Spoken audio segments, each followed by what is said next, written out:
नमस्कार मित्रों, कॉमिक्स राजा चैनल पर आप सभी दर्शकों एवं व्यूवर्स को कॉमिक्स राजा का प्यार भरा नमस्कार, प्यार व अभिनंदन। तो मित्रों, आज हम आपके लिए आए हैं सुपर कमांडो ध्रुव राज कॉमिक्स के अंतर्गत की दूसरी कॉमिक्स, जिसका नाम है आदमखोरों का स्वर्ग। कॉमिक्स स्टार्ट करने से पहले मित्रों, हम राज कॉमिक्स का शुक्रिया अदा करते हैं। बहुत बहुत धन्यवाद राज कॉमिक्स का, संजय गुप्ता जी, मनीष गुप्ता जी, जिनके कारण ये कॉमिक्स हमें मिल पाई और जिसे आज हम आपके लिए इस चैनल पे अपलोड कर रहे हैं। तो राज कॉमिक्स का एक बार फिर से शुक्रिया, धन्यवाद मित्रों। चलिए शुरू करते हैं कहानी। आदमखोरों का स्वर्ग सुपर कमांडो ध्रुव की दूसरी कॉमिक्स बुक है ये मित्रों।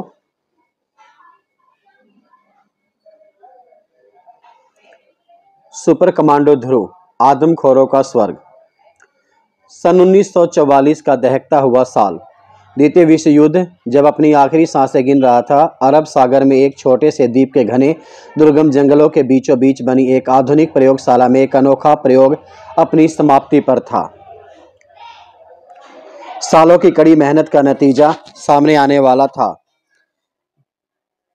बाएं हाथ की कलाई पर दाएं हाथ ने एक बटन पट्टा बांधा, एक बटन दबा और पूरी प्रयोगशाला में लगी सब मशीनें सक्रिय हो उठी। सूर्य की किरणें एक खास स्थान पर केंद्रित हुई और प्रयोग सफल हो गया। मैं सफल हो गया। अब महामहिम हिटलर को दुनिया का शहंशाह बनने से कोई नहीं रोक सकता। मैं अपने प्रयोग में पिछले 60 सालों से इतना मशगूल रहा कि मुझे दुनिया की कोई खबर ही नहीं। क्लिक। आज मैं सालों बाद रेडियो पर समाचार सुनने जा रहा हूँ। खर खर पटकर पिप। समाचार है कि जर्मनी के तानाशाह हिटलर ने आत्महत्या कर ली। आत्महत्या कर ली। जर्मनी नाजी सेना के वरिष्ठ कमांडरों ने भी इस समाचार की पुष्टि की है। ताजा किरकिर, और वह शख्स उस टीवी स्क्रीन को तोड़ देता है। हिटलर महामहिम ने आत्महत्या कर ली? नहीं नहीं, ऐसा नहीं हो सकता। इस बियावान उजाड़ द्वीप पर मेरी सालों की मेहनत खाक में मिल गई। अब मेरा यह आविष्कार किस काम का? महामहिम हिटलर ने मुझ जैसे नाची जर्मन वैज्ञानिक पर भरोसा किया और मैंने सफलता पाने में देर कर दी, बहुत देर कर दी। अब मेरी जिंदगी का भी कोई काम नहीं। अब मैं भी वहीं राह चलूंगा जो महामहिम हिटलर ने चुनी है। आक, और वह चाकू अपने पेट में मार लेता है मित्रों। चाकू का लंबा, नुकीला और घातक फल पेट में दूर तक घुसता चला गया और बाकी बची एक लाश, एक अनाम जर्मन वैज्ञानिक की, जिसके आविष्कार में दुनिया को हिला सकने की ताकत थी मित्रों। समय बीता, वह द्वीप अब लक्षद्वीप बन गया, भारत का एक अभिन्न अंग, और वह प्रयोगशाला घने और बीहड़ जंगलों का एक अभिन्न अंग बन गई। पेड़ों और लताओं से ढकी, दुनिया की नजरों से ओझल, और उसके साथ ही दफन हो गया उस अनाम वैज्ञानिक का आश्चर्यजनक रहस्य। परंतु हमेशा के लिए नहीं मित्रों। समय रात के 12:15। स्थान Regal cinema. Film king Kong का आखिरी शो अभी अभी खत्म हुआ। हाउसफुल शो की भीड़ धीरे धीरे धुंध में गायब होनी शुरू हो गई। सच मदन, मुझे तो फिल्म देखकर एक दहशत सी हो गई। खैर, धुंध भी घिर रही है और तुम्हें डर भी लग रहा है। चलो मैं तुमको हॉस्टल तक छोड़ आता हूँ। पागल हो तुम, ऐसा असलियत में कभी हो ही नहीं सकता। 60 फुट का गोरिल्ला, अरे आधे घंटे के पैदल ही तो रास्ता है, चलो छोड़ देता हूँ तुम्हें। और आधे घंटे बाद जब मदन शीला को हॉस्पिटल छोड़कर लौटा, बाय मदन बाय शीला, धुंध और गहरी हो गई थी। हा हा, अगर इस वक्त मुझको किंग कॉन्ग जैसा कोई अजीब प्राणी मिल जाए तो।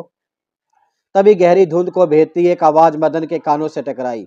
मुझसे काम चलेगा, गर गर। है कौन? और उस आवाज के मालिक की एक ही झलक मदन का खून जमा देने के लिए काफी थी। उसके सामने जो कुछ भी खड़ा था, उसको शब्दों में बयान करना बिल्कुल भी असंभव था मित्रों। किसी का खून पिए मुद्दत हो गई, इसलिए मुझको एक गढ़ का कानून तोड़कर यहां आना पड़ा। आगे मदन सुन नहीं सका। अजीब प्राणी से मिलने का उसका सारा जोश ठंडा हो चुका था मित्रों, लेकिन धुंध के कारण वह ज्यादा दूर नहीं जा पाया। नहीं नहीं, छोड़ दो मुझे। खौफनाक कदमों की आहट धीरे धीरे असहाय मदन के पास आकर रुक गई। नुकीले पंजे मदन की गर्दन में गड़ने लगे और गरम गरम सांसें उसके मुंह से टकराने लगी। धीरे धीरे उस पर बेहोशी छाने लगी। मौत के कदमों की आहट पास आती जा रही थी उसके कि तभी एक मोटरसाइकिल की धड़धड़ाहट ने उसका ध्यान भंग कर दिया। धड़ धड़ धड़ धड़ धड़, कोई आ रहा है, खैर आने दो, मैं उससे भी निपट लूंगा। वह अपने बेहोश शिकार को छोड़कर पलटा और तभी तेज रोशनी में उसका पूरा शरीर नहा गया। परंतु भेड़िया मानव यह नहीं जानता था कि इस वक्त शहर में एक ही व्यक्ति मोटरसाइकिल पर निकलता है और वह है मित्रों सुपर कमांडो ध्रुव। मानव जैसा भेड़िया या भेड़िए जैसा मानव, ध्रुव सोचने लगता है। ध्रुव ने पल भर में निर्णय लिया और मोटरसाइकिल की स्पीड 80 पर पहुंच गई। इतनी तेज गति की मोटरसाइकिल से टकराने का परिणाम हमेशा ही घातक सिद्ध होता है और मोटरसाइकिल सीधे भेड़िया मानव से जाकर टकराई और उसकी चीख निकल गई, आई। हवा में उड़ता हुआ भेड़िया मानव का शरीर पीछे दीवार से जा भिड़ा, परंतु उस पर इसका कोई असर नहीं पड़ा। आश्चर्यजनक, ध्रुव सोचता है। ध्रुव समझ गया कि उसका सामना किसी असामान्य प्राणी से है। वह सामने से लपकते भेड़िया मानव से बचने के लिए तेजी से एक तरफ हटा, लेकिन भेड़िया मानव ध्रुव की आशा से अधिक फुर्तीला निकला। उसने ध्रुव पर एक पंच का वार कर दिया। मैं ताकत में इससे नहीं जीत सकता, ध्रुव सोचता है। भेड़िया मानव दोबारा ध्रुव की तरफ बढ़ता है। अगली पल ध्रुव का बदन रबर के गुड्डे की तरह मुड़ा गर, इसलिए अकल से काम लेना पड़ेगा, वह सोचता है। और भेड़िया मानव का शरीर हवा में तेजी से ऊपर उड़ जाता है। वो उसे किक मारता है। ऊपर हाई वोल्टेज के बिजली के नंगे तारों से उसका शरीर टकराता है और वह वापस जमीन पर आ गिरता है। उसकी खून पीने की इच्छा खत्म हो चुकी थी। वह उठा और आश्चर्यजनक गति से एक तरफ भागा। इसका पीछा तो मैं मोटरसाइकिल से ही करूंगा, ध्रुव सोचता है। ध्रुव की मोटरसाइकिल तेजी से अपने शिकार के पीछे भागती है। यह तो समुद्र की तरफ जा रहा है, लेकिन दोनों के बीच की दूरी बरकरार रही। आश्चर्य, यह चीज आखिर है क्या? मेरा समय खत्म हो रहा है। इसको पकड़ना बहुत जरूरी है, वरना निर्दोष नागरिकों की जान खतरे में पड़ सकती है, ध्रुव कहता है। तभी ख्यालों में डूबे ध्रुव की गाड़ी तेजी से मोड़ पर मुड़ी और ताड़ चोट करारी थी। ध्रुव तुरंत बेहोश हो गया। आवाज सुनकर आगे भाग रहा भेड़िया मानव पलटा। आप, और उसकी आवाज उसे गले में ही घुट कर रह गई, क्योंकि उसके सामने साक्षात मौत खड़ी थी। हाँ, मैं कमीने, इसने हमारा कानून तोड़ा है जगुआर, तुम इसकी गर्दन तोड़ दो। एक शिकंजा भेड़िया मानव की गर्दन पर कसा, एक झटका लगा, कड़ाक, और वह हमेशा के लिए शांत हो गया। एक आकृति ने झुककर लाश के बाएं हाथ से एक पट्टा खोला और भेड़िया मानव धीरे धीरे सिर्फ मानव रह गया। वे दोनों भयावह आकृतियां समुद्र की तरफ बढ़ चली।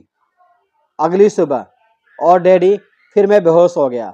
भेड़िए जैसा प्राणी मोटरसाइकिल की टक्कर झेल सकने वाला, दौड़ने की आश्चर्यजनक गति, हाई वोल्टेज बिजली का भी खास असर नहीं। पर मुझको तुम्हारा पूरा यकीन है। मैं तुमको सही व्यक्ति से मिलाने की पूरी कोशिश करूंगा, ध्रुव। ध्रुव का ख्याल सही था। गवा था लक्षद्वीप का एक छोटा सा द्वीप, जहां पर नरसिंह की जय हो। सेवकों, जानू खां की गलती का मुआवजा उसे मिल चुका है। अभी वक्त नहीं आया कि दुनिया को हमारे अस्तित्व का पता चले। अभी हमको ताकत इकट्ठी करनी है, हथियार इकट्ठे करने हैं, समझे? ताकि हम इस द्वीप से पहले इस देश पर, महाद्वीप पर और फिर दुनिया पर राज कर सकें। और इस नेक काम में जो भी हमारी राह में आएगा उसे चकनाचूर कर दिया जाएगा। लेकिन ध्रुव ने अपना अभियान आरंभ कर दिया था। यहीं पर मेरी मोटरसाइकिल गिरी थी और ये रहे पंजों के निशान। यानी मैंने कोई सपना नहीं देखा। लेकिन यह क्या, शेर के पंजों के निशान और भेड़िए के निशान गायब। दो जोड़ी निशान और भी हैं। तो क्या भेड़िया शेर बन गया? ओह, मैं भी कैसी पागलों जैसी बातें सोच रहा हूं। परंतु कुछ भी हो, एक बात तो साफ है कि ये दोनों जोड़ी निशान समुद्र की तरफ जा रहे हैं। ध्रुव तट पर पहुंचता है और सबसे पहले जिस चीज पर उसकी नजर पड़ी थी वह थी समुद्र के खारे पानी में डूबती उतराती एक लाश। ध्रुव तुरंत लाश को बाहर खींच लाया, परंतु एक और आश्चर्य उसका इंतजार कर रहा था। अरे, इसके बदन पर तो वही पोशाक है जो कल भेड़िया मानव के शरीर पर थी। यानी नहीं, ऐसा कैसे हो सकता है? उसने लाश को पलटा और उसकी शंकाएं और बढ़ गई। उसकी पीठ पर जलने के निशान हैं, जैसे बिजली के तारों से जला हो। परेशान ध्रुव ने पास के एक बूथ से पुलिस को फोन किया और घर की तरफ रवाना हो गया। आज उसकी कमांडो फोर्स की ट्रेनिंग का आखिरी दिन था। कड़ी मेहनत, मानसिक और शारीरिक परीक्षा के बाद तीनों कैडेट अपनी परीक्षाओं में खरे उतरते हैं। कमांडो पीटर, रेनू और करीम, तुम तीनों ही अपनी सभी परीक्षाओं में उत्तीर्ण हुए। मेरी तरफ से बधाई। तुम तीनों को 1 महीने की छुट्टी दी जाती है। आज से ठीक 1 महीने बाद तुम लोग यहीं आकर मुझसे रिपोर्ट करोगे। डिसमिस। धन्यवाद कैप्टन। शाम घिरने लगी थी। ध्रुव ने एक पल भी नहीं गंवाया। वह अपने दिमाग में घुमड़ते प्रश्नों का उत्तर पाने के लिए चलाए जा रहा था मोटरसाइकिल। सीधा उसी स्थान पर पहुंचा जहां से उसने सुबह का वह रहस्यमय लाश बरामद की थी। उसका दिमाग तेजी से काम कर रहा था। वह सोच रहा था, इस तरह के आश्चर्यजनक प्राणी शहर में पहले कभी नहीं देखे गए। वे वैसे ही समुद्र की तरफ से आए होंगे। इस तट से सबसे पास का द्वीप भी 500 किलोमीटर दूर है। वे नाव से नहीं आ सकते। बड़े जहाज से आने का खतरा वे नहीं उठा सकते। अब सिर्फ एक चीज ही बचती है, मोटर बोट। वे जानवरनुमा प्राणी अवश्य ही किसी मोटर बोट से आए होंगे। शक्तिशाली और बड़ी मोटर बोट, ध्रुव सोचता है।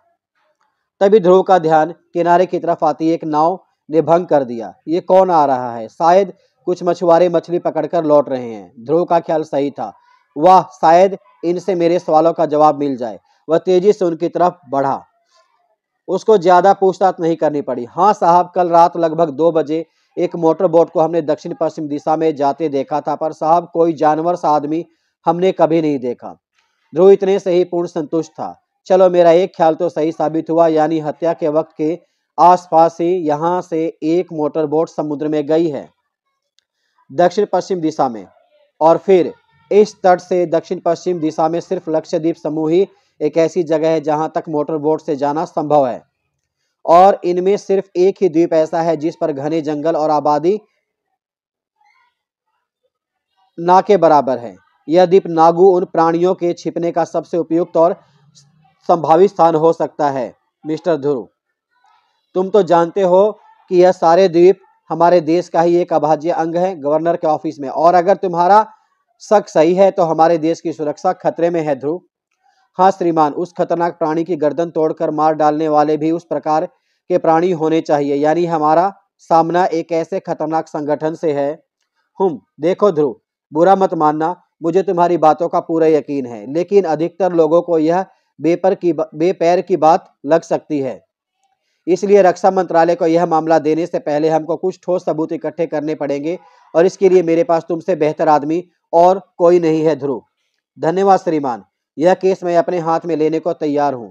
और ध्रुव जब कमरे से बाहर निकला तो उसका चेहरा दृढ़ निश्चय से दमक रहा था, यह जानते हुए कि इस केस की छानबीन की कीमत उसकी मौत भी हो सकती है।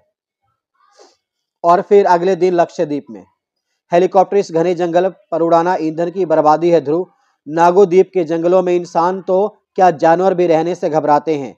तो फिर हमारी मंजिल सरतिया यहीं पर होगी मिस्टर भंडारी। ध्रुव गलत नहीं था, उसकी मंजिल यहीं पर थी। नरसिंह स्वामी, जंगल पर एक हेलीकॉप्टर उड़ रहा है। क्या? वह जरूर हमारी टोह लेने आया होगा। यह सब जानू खां की गलती का नतीजा है। खैर तुम जाओ, मैं देख लूंगा। और शाम को जब ध्रुव जंगलों का हवाई सर्वेक्षण करके लौटा तो एक नई मुसीबत को इंतजार करते हुए पाया उसने। आपको एसपी साहब ने तुरंत हेडक्वार्टर बुलाया है, पुलिस हेडक्वार्टर में। यह केंद्र शासित प्रदेश है। बच्चे, मुझे जब तक केंद्र सरकार का सीधा आदेश नहीं मिलता मैं किसी छानबीन की अनुमति नहीं दूंगा, समझे? हमारा विभाग वैसे ही काफी ज्यादा व्यस्त है। परी कथाओं की छानबीन के लिए हमारे पास वक्त नहीं है। Now you may go, now get out. निराश ध्रुव बाहर निकला। यानी अब मुझको एसपी साहब को संतुष्ट करने के लिए ठोस सबूत जुटाने पड़ेंगे, और यह काम मुझको अकेले ही करना है, एकदम अकेले। अरे ध्रुव, यहाँ पर टैक्सी, उस मोटरसाइकिल का पीछा करो। लगभग 15 मिनट बाद तो यहाँ पर रुका है ध्रुव। ध्रुव सपने में भी नहीं सोच सकता था कि लक्षद्वीप में भी कोई उसे पहचानता है। अगला पूरा दिन ध्रुव ने घने जंगलों के नक्शों के गहन अध्ययन में बिताया, और फिर शाम को जब वह उठा तो पूरे जंगल का नक्शा उसके दिमाग में छप चुका था। वह फिर से जंगलों की तरफ बढ़ चला। टैक्सी, उस मोटरसाइकिल के पीछे चलो, आइए जल्दी अंदर बैठिए। आधे घंटे बाद ध्रुव घने और बीहड़ जंगलों के छोर पर खड़ा था। पूरा जंगल एक भयावह खामोशी धारण किए हुए था, एक पत्ता तक नहीं खड़क रहा था मित्रों। लेकिन ध्रुव ऐसे ही भयानक खतरों के बीच में पलकर बड़ा हुआ था और खतरों से भिड़ना उसका शौक था।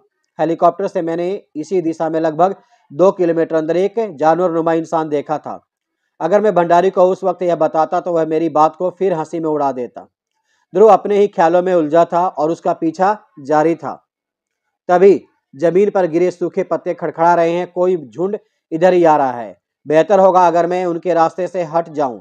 पत्तों के खड़खड़ाने की आवाज क्रमश पास आती गई और ध्रुव एक पेड़ पर चढ़ जाता है। ध्रुव ने अपने पीछे नजर न रखने की घातक गलती कर दी। उसका बदन एक विशाल कुंडली में कस गया है। ध्रुव ने नजर उठाई, उसके सीने की हड्डियां चरचराने लगी, सांस रुकने लगी। ध्रुव ने जब नजर उठाई, हिस हिस, तो उसने अपने आप को एक अजगर के कुंडली में अपने आप को लपेटा पाया और उसका खून सर्द हो गया, लेकिन उसने होश नहीं खोया। अगर इसका जहर मेरे बदन में प्रवेश कर गया तो संसार की कोई भी दवा मुझको नहीं बचा पाएगी। ध्रुव विष से भरे नुकीले दांत ध्रुव की तरफ बढ़े और मौत अगले ही मोड़ पर खड़ी थी मित्रों। लेकिन ध्रुव का दिमाग आजाद था। सांप की सबसे बड़ी कमजोरी उसकी पूंछ होती है। उसने उसके पूंछ पर वार किया पैरों से। ध्रुव के भारी जूते हवा में उठे और सर्प मानव की पूंछ पर आ गिरे। सर्प मानव चीख कर पलटा। ध्रुव के सीने पर दबाव डालती उसकी कुंडलियां खुल गई मित्रों।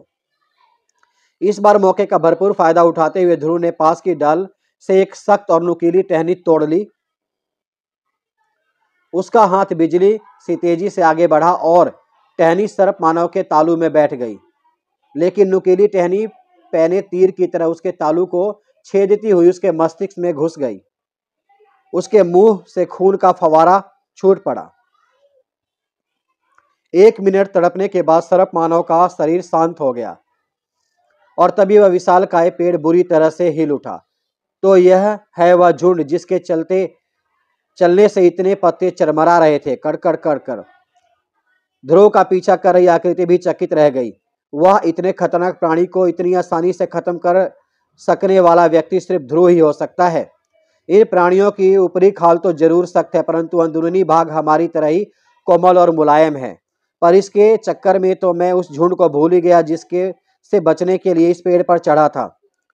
पत्तों के चरमराने की आवाज पेड़ के नीचे तक आ चुकी है। ध्रुव ने पत्ते हटाकर सावधानी से नीचे झांका और तब वह विशालकाय पेड़ बुरी तरह से हिल उठा।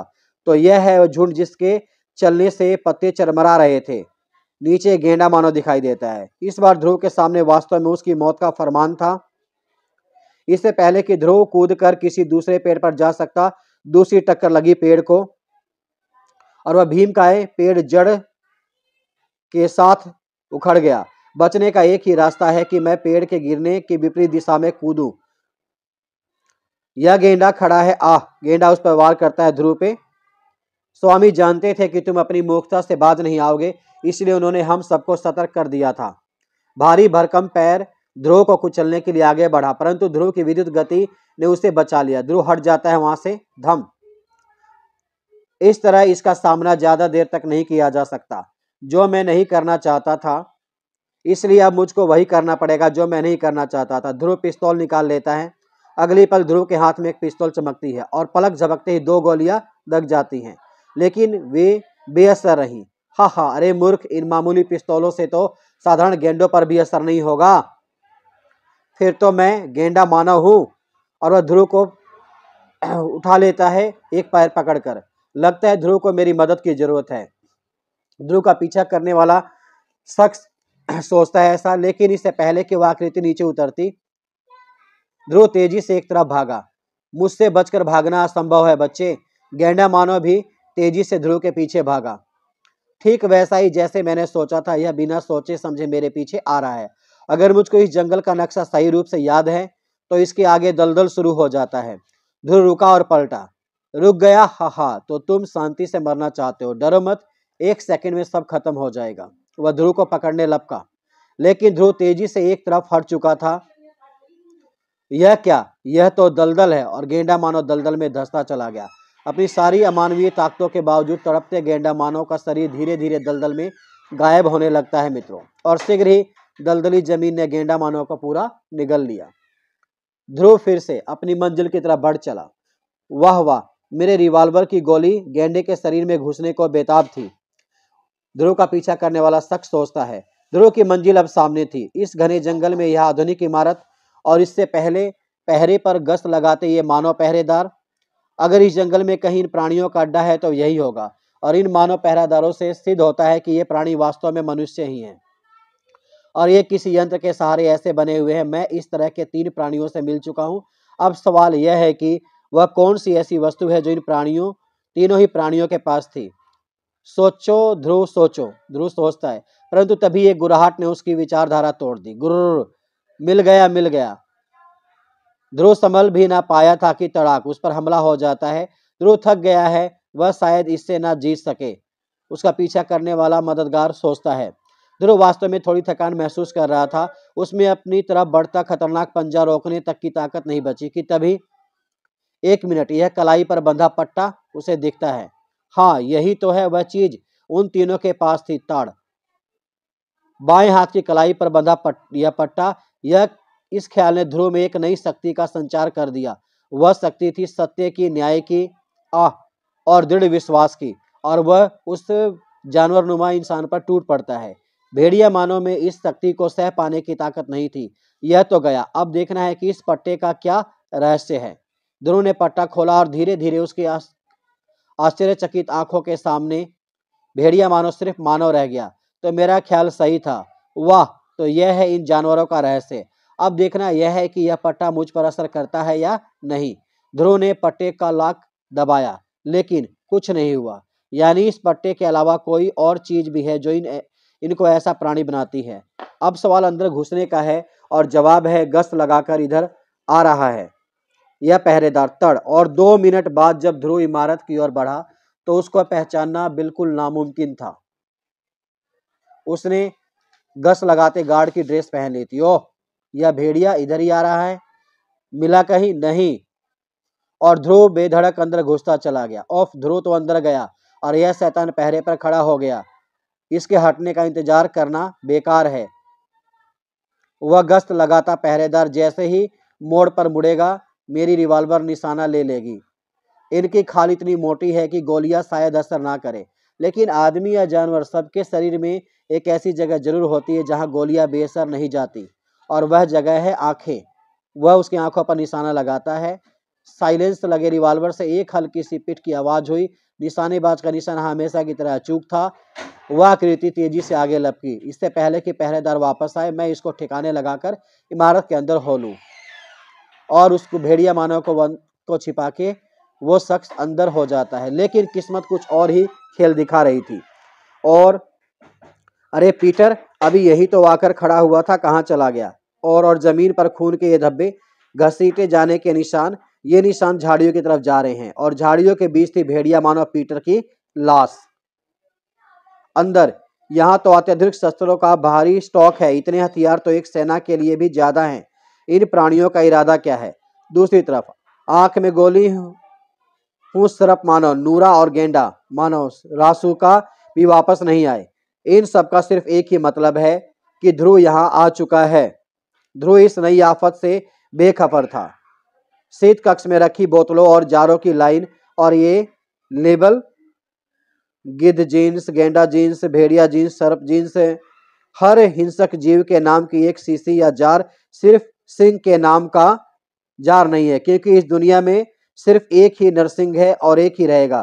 तो आप बोल नादान, तो इस वक्त दुनिया के होने वाले शहंशाह के सामने खड़ा है। सीखने में वक्त लगता है सेवक, वक्त लगता है। पहले इसको इसके असली रूप में लाओ।